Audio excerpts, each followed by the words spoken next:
मित्रांनो नमस्कार. 2 दिवसापूर्वी मी बार्शी या ठिकाणी माझ्या आईचं मृत्यू सर्टिफिकेट आणण्यासाठी गेलो होतो. मित्रांनो 3 महिन्यापूर्वी आईचा माझ्या कॅन्सर या दुर्धर आजाराने मृत्यू झाला. 2 वर्ष आम्ही तिची ट्रीटमेंट करत होतो.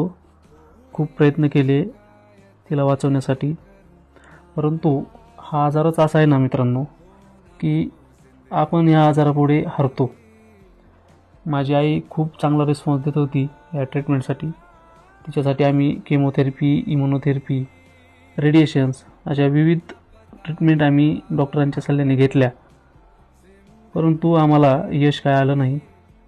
मित्रांनो स्त्रियांमध्ये 2 प्रकारचेच कॅन्सर आहेत आणि ते म्हणजे जास्त प्रमाणामध्ये, एक गर्भाशयाचा आणि दुसरा म्हणजे ब्रेस्टचा. तर मला वाटतं मित्रांनो की प्रत्येकाने आपल्या घरातल्या स्त्रीची नक्कीच काळजी घ्यावी. ज्या मुलाला आपल्या आईवर प्रेम आहे, बहिणीवरती प्रेम आहे, पत्नीवरती प्रेम आहे, त्याने नक्कीच आपल्या घरातल्या स्त्रीसाठी एकदा तरी हॉस्पिटलमध्ये जाऊन रुटीन चेकिंग केली पाहिजे, कारण हा आजार त्यांच्यामध्ये जास्त प्रमाणामध्ये वाढतो आहे. मित्रांनो घरामध्ये स्त्री ज्यावेळी आपल्यातून जाते त्यावेळी त्या घरावरती काय वित्तं ना हे मला एकदा विचारा. हेल्थ इन्शुरन्स सारख्या पॉलिसी मित्रांनो आपल्या संकटाच्या वेळी नक्कीच कामी येतात. आपण त्या काढून घेतल्या पाहिजेत. घरातल्या प्रत्येक पुरुषाने आपल्या घरातील प्रत्येक स्त्रीचा आदर नक्की करा. वेळ आल्यावरतीच समजेल की स्त्रीचं महत्त्व हे किती गरजेचं असतं. मित्रांनो कॅन्सरसारखा आजार खूप भयानक आहे.